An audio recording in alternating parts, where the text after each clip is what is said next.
What's up out there? Relentless Hope with David and Jahnna. We are officially episode first recording in the Coppin Con and Relentless Hope Headquarters in the beautiful city of Bonita Springs. Man. I got my main man, Timmy G, over there on the controls. Timmy.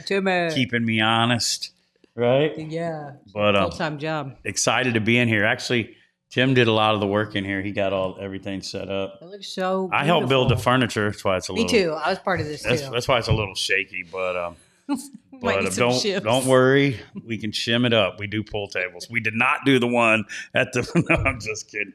But no, this is the home base, you know. I love the feel in here. Yeah, it's great. It's a great vibe. It's such a clean vibe. And to feel like we're at home, you know what I mean? Coppin Con, we can come in, sit down, do our thing. Relentless Hope. We don't have to... Not saying that we think everybody who ever opened up their doors for us to record is awesome, and it's always a good experience. But there's something about, you know, being able to be your home base, and have your own if you want to go in at night, you can do it. If you want to go in the morning, you can do it. Yeah. And you look pretty over there. The lighting, the light off your eyes. Yeah, it's good filters. I like this. This is good. What about that book right there, bud? What? Redeemed Outlaws Devotional. It's live. How excited are you for real? I'm very excited. I think Tim bought it thinking he was going to find out a little more of my criminal history. Yeah. But that is coming. We do have a full book that tells really our life stories and gets into disclosure. Where we each came from. And I was born a poor. Just kidding.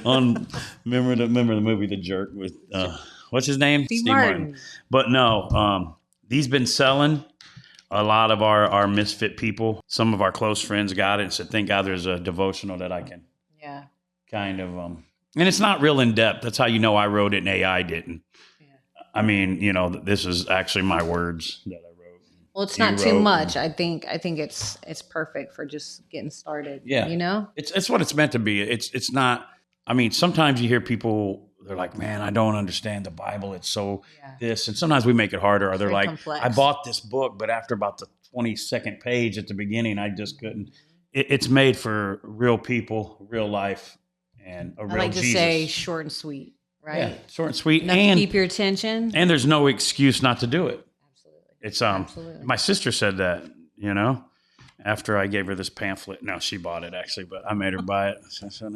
But she knows, she goes, really, there's no excuse anybody can do this. And you don't necessarily, yes, our background is to do with addiction. You can Google that and find out our background because we've had people do it. No, I'm just kidding. I'm going to talk about that right now. I'm censored. No, and recovery, but in any relationship or if you're just trying to do your life, you know, anytime you get in devotions, it can't hurt you. So the Amazon links below. Thank you for everybody who's already purchased it and went down. And, you know, you hear the term brick by brick a lot. I got my notes right here. Right here's my notes for today.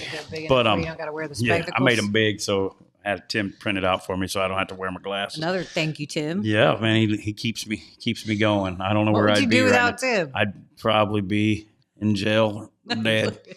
No, but that would be without Jesus and you, and then now Tim. But no, you all right over there, bud? Yeah, buddy, I'm still getting over the flu. Yeah, man, we got sick. A lot better, it was bad. Yeah, it's been lingering.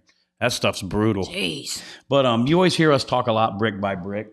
Yes. Because it's just another way to kind of say day by day, step by step. You hear that in recovery. Put another brick on the pile. Yeah, put another brick on the pile. And what we learned in our marriage. And not just in our marriage, obviously in our lives, but it came into our marriage once we got married, was our foundations were messed up. We didn't understand love. We didn't understand marriage. We didn't understand relationships. Right. I had never been in a healthy relationship. Even the good times in relationships, it wasn't healthy. Right. I was very selfish. I was very demanding, or I expected this. And so brick by brick, we had to start to rebuild the foundation, didn't we?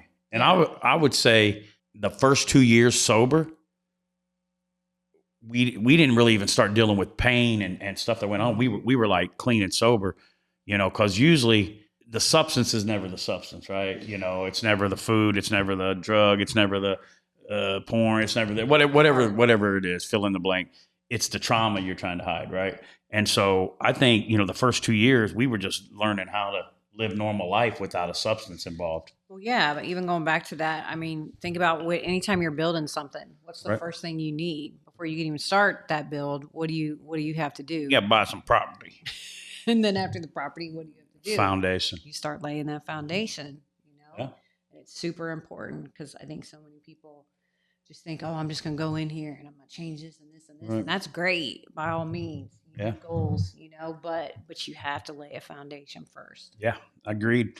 And so with us, we're going to pick up on this today, what we're going to, just touch into a little bit, but it's called Brick by Brick, because I want to touch on when we started rebuilding our marriage after some of the stuff that happened and off of the thing.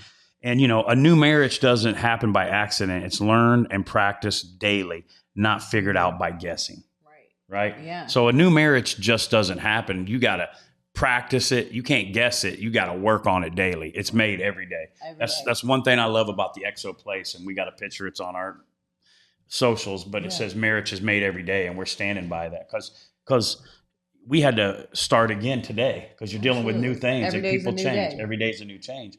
And if you don't go back when things have happened and start building daily, then you're just wasting your time, right?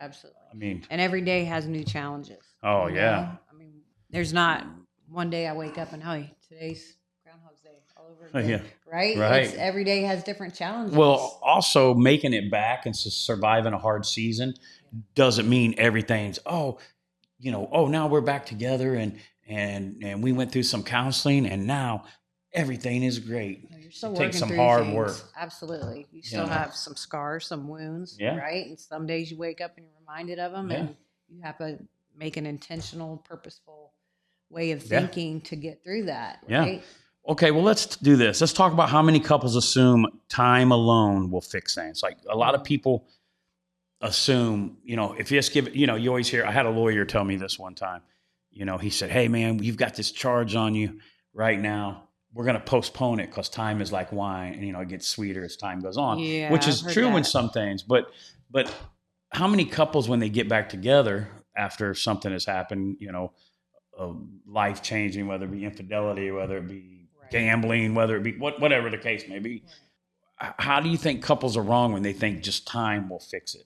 I don't necessarily think that they're wrong. I just think it's the way you're going at it or the way that you're thinking about it, right? I think there's a different way that we can look at it to be healthy and more successful. Well, yeah, just because time goes along, it's like intimacy, trust, they won't rebuild themselves. It's all intentional. Yeah, it won't rebuild itself. Right. Like, let's say like somebody trusted somebody and then they make this mistake. Yeah. Now they're back together. Okay, I forgive you, but time will fix it. Well, no, it won't. It'll still always be there until you start rebuilding it. You know what I mean? So just because you get back together and you make the decision to start going to church or start serving Jesus, if you don't start rebuilding that stuff, it's always just right there. You know what I mean? And that's the whole part of brick by brick. All right. So time does not rebuild a marriage. Time does not heal trust. There's rebuilt through consistency. There's rebuilt through communication, and healthy conflict must be practiced. Avoidance may feel peaceful, but it slowly creates distance. Okay, so definitely you got to work on consistency. You got to work on your communication. Absolutely. And just because you get back together and now you're serving Jesus and you think things are going good, doesn't mean you're not going to have conflict. Matter of fact, you're probably going to have more conflict. Absolutely. Conflict is very normal. In any relationship. But having conflict resolution is really where it's at. It's just learning how to do it healthy. It's not saying you and I don't ever get in any arguments, right? We disagree. But it's how we handle it. Yeah. It's how we talk about it. It's also anything that you do, you practice it, right? Yeah. Anything, I remember, when Jackson, his first pool table rail he ever covered, right? Now look at him, he can do them just as quick as I can. But how he got good at it, being his age, was going out there and consistency and doing it and doing it over, watching doing you, it over, doing and doing it over. It. And that's how, I've said this 100 times, and anybody who follows us knows, if you would have told me, I thought arguments meant windshields get kicked, somebody gets smacked. Yeah. I got to prove I'm right. I've got to already have 4 things to say back when somebody says one thing. Yeah. I got to be dominant in the conversation, or my way's always right. Or even if you're right in the situation, you still got to learn how to navigate that. So, brick by brick, the bricks to practice, it's right here. It's consistency, communication, conflict. And just because somebody stays peaceful, I've learned this. See, I'm a guy who likes to talk. You know what I'm saying? If you guys can't imagine that. But I mean, if I've got a problem with somebody, I feel like I need to address it.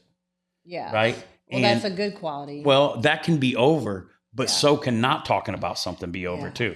Like a lot of times people think, because you're a Christian or because you're supposed to be meek and mild. And that's true. That is. But also there's some warriors in the Bible. I mean, David didn't run up and go, Goliath, you better not do this, Goliath. We ain't going to stop. Goliath, don't you kill my people.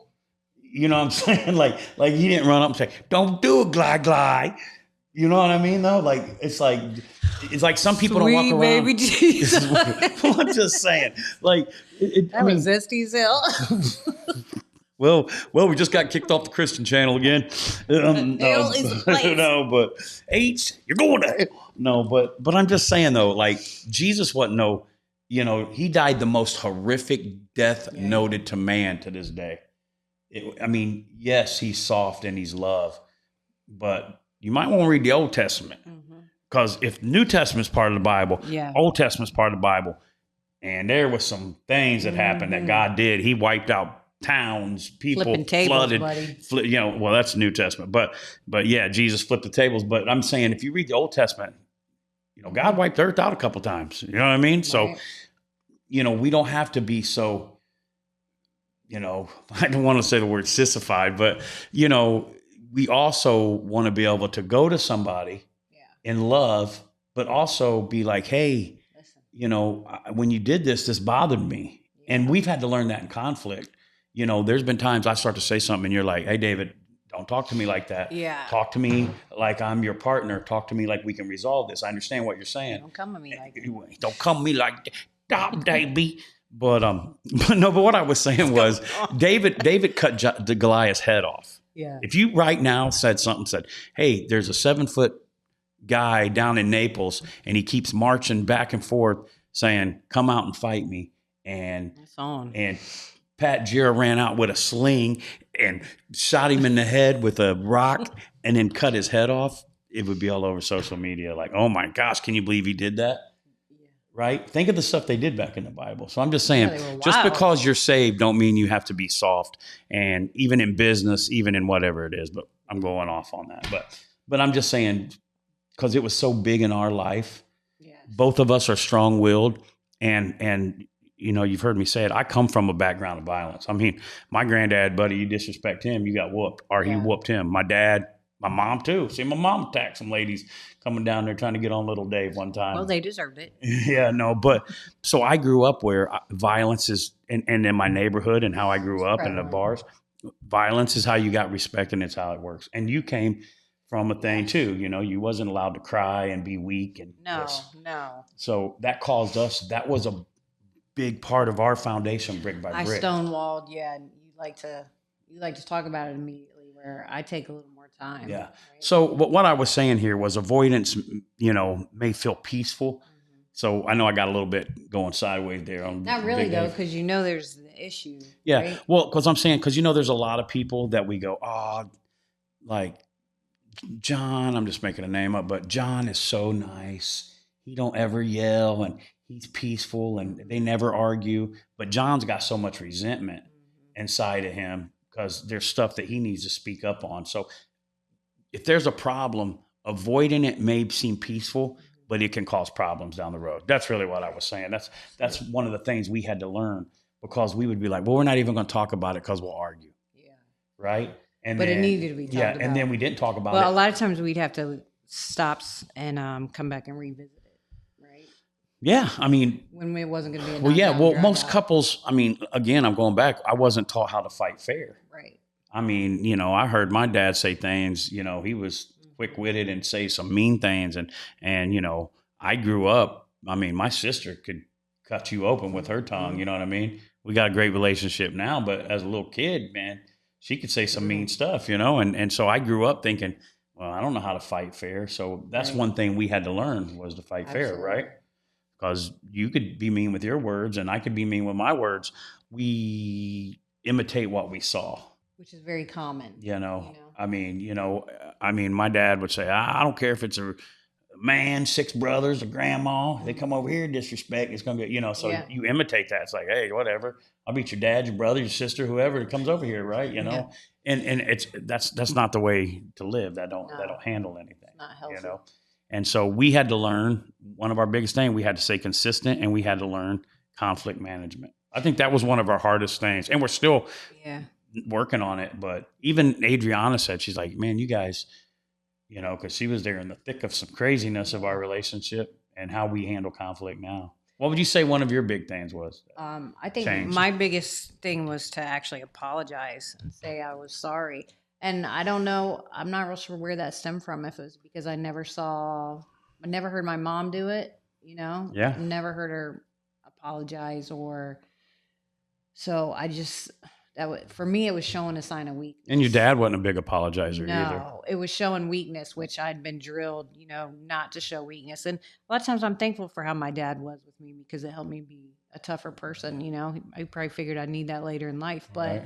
it was just saying I was sorry and not feeling like I'm a weak person because I'm telling you I'm sorry. Right. I think sorry is one of the biggest things. Now, see, I come from a place where my mom would apologize even when it wasn't her fault. Yes, she did. So, and she still does. I've seen my Yes. mom apologize Your mom's a peacemaker. to keep the peace. And I would be like, Mom, you don't have to apologize to them people. But don't get me wrong, she'll take up for herself. But if it means apologize, she'll apologize even when it's not her fault. She'll be the first person, which is overly. Which shows maturity. Yeah, but it also, but it can be, you can overly apologize too, and then it goes back to it being peaceful. Right. You know what I mean? So okay, well, how about this? Here's some things that I came up with. It says practice and listening without defending. How do you feel that we're doing on that? So we're going to do a little quiz how we're doing on these things because in the last 5 years, 3 years really, I think we've really matured, went to another level. And our marriage isn't perfect. So, it's just if God can do it for us, he can do it for anybody. But we put time in it and we have to practice this. Daily. And I feel like when we started praying about it, God threw us in some situations where we either had to draw close and start really working on it, or it wasn't going, it could have folded us. You know what I'm saying? Yeah. So what do you think about that? Practicing and listening, practice listening without defending. How do you think I'm doing on that?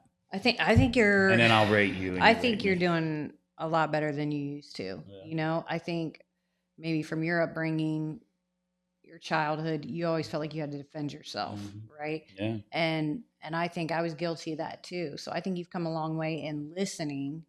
Now I might have to say it kind of a little more aggressively to get your attention, but once I say it, then you are very good about. Sometimes my brain's like a pinball machine. Yes. I got 40 things going on. Yeah, yeah. But once I let you know, hey, listen, we need to talk about this. Yeah. Then you got to sometimes. And you hear us say this word, you can't compromise and you got to be intentional. In marriage, you have to be intentional. Yeah. You have to be intentional with this 100%. Stuff. So me listening and valuing your opinion. Right. You know what I mean? Like I do it if it's for the kids or the home, but if it's other stuff outside, I think I know better. And I think that's a man thing. Yes. And I'm the leader, but I got to understand we're both leaders. We're one. And if Jahnna doesn't agree, then it's not settled, and I've had to, that you're a good listener. You're a good listener to everybody. That's one of your gifts. You're more than talk. I'll be driving and talking to Tim, and anybody knows when me and Tim are talking, nobody else gets a word edgewise because we're each over talking each other.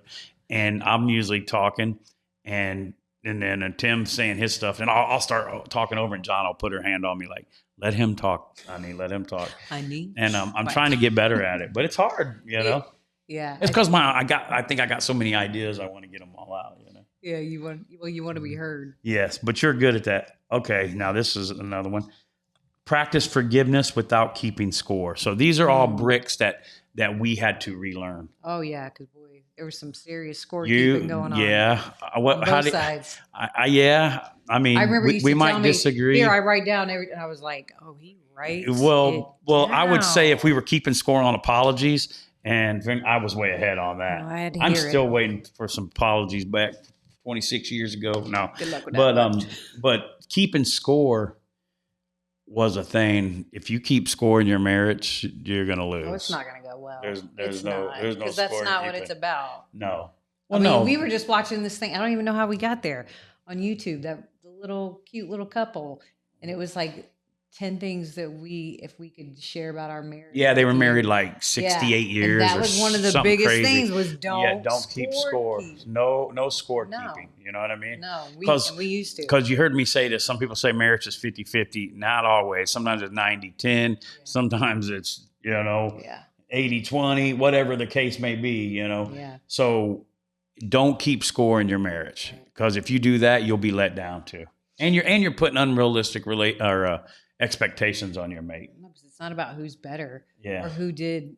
I think this is something we used to do. Like, well, you called me an MF for 6 times. Well, you called me an MF for 8 times. And well, here's another one for you. You didn't tell me you loved me when you left. And that's all insecurity and stuff that we were just, everybody's bidding for attention. They call it bidding for attention. Like, you used to have a thing where you'd be like, why don't you leave then? Get your stuff. Mm-hmm. And I'm like, I'm leaving. Oh, you just going to leave me then? We'll see. I'm like, you want me to leave? You don't want me to leave. You want me to leave? And you were just bidding, to let you know pushing that you and away. keep you security. Yeah. You're secure because a woman's number one thing is to be secure. All right. How about showing up even when it's uncomfortable? Like, though. Break that down. What is that? What exactly? Showing up when it's uncomfortable means like, I don't really want to talk about this, or I don't really agree with this. Mm-hmm. But I'm still going to show up, be present, let her tell me how she feels, or go with her, even though, I'll just give a for instance, let's say about kids. Okay. Like, okay, I'm going to go over here and grown kids and I'm going to do this. And I'm like, I don't really agree with this to go over here and do this. And I'm uncomfortable about this. This ain't really got nothing to do with it, but you're passionate about it. So I support you and go, so are showing up when it's hurtful, like having to talk about stuff. Yes. I think this is things that we work on every day in our marriage, right? Yes. That's why it's the bricks. Okay. How about consistency matters more than intensity? That's good. You can have an intense conversation about one thing and then that be it. And then not talk about it no more. Like, I want to talk to you what does that even about do? how you talk to me. Yeah. Right. And you ever heard somebody go, we need to have a conversation about this. And then you talk about it once and then it's over. Well, if there's no conflict resolution, then you're just having a conversation. Yeah. But I mean, on anything, you got to be consistent about it. Absolutely. You can have one intense conversation about sex. Yeah. Right. And say, listen, baby, I'm a man and I got needs or whatever. And then say, okay, today, whatever. All right. I got, So what I do is I come walking in the bedroom and I got a glass of water and 2 Tylenol. And then I go to hand them to her and she goes, I don't have a headache. I'm like, gotcha. I'm just kidding. I'm just playing. Another big Dave story. No, yeah.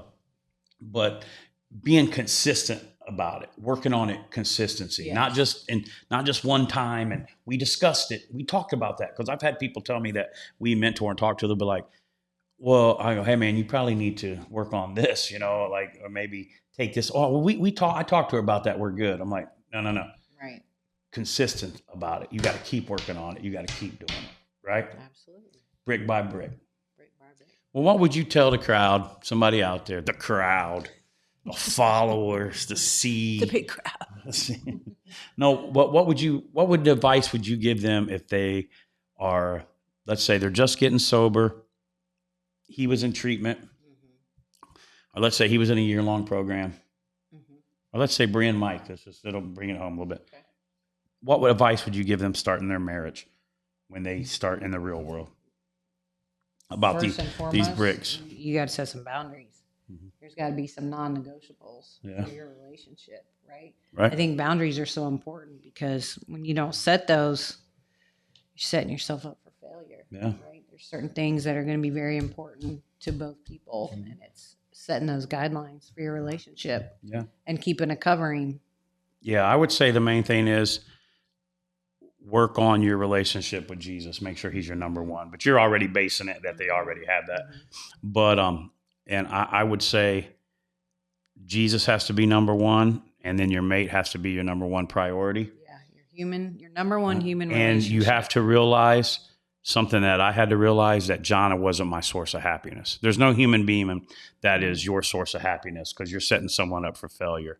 The only way you can be happy, and you won't be happy all the time, because if then you wouldn't have millionaires unaliving themselves. Happy all the time. Right. That's what I'm saying. Yeah. No, there's nothing, but there's a difference between having joy and happiness. You know what I mean? Yeah. Even if Happiness is circumstantial. yes, happiness is circumstantial, Joy comes from within. but you know, and Jahnna used to do this to me too. I was like the source. I had to be perfect. And when I started to not fulfill that, because I'm a human being, and I would let her down, it causes problems. So I would say, make Jesus your source and make your spouse your number one priority, and start building these bricks: consistency, communication, work on your conflict resolution. You know what I mean? Talk, show up. Absolutely. Consistency is the number one thing in marriage. It's made every day. Absolutely. And we're going to be out of here. And it's not because we're perfect or we're great. It's because if we can do it, anybody can. Marriage works 100% of the time when you do it God's way. That's it. Get this Redeemed Outlaw devotional, daggone it, get saved. Support you need to come get Jesus, son. It's cheap, for God's sakes. We love you guys. All right, bye.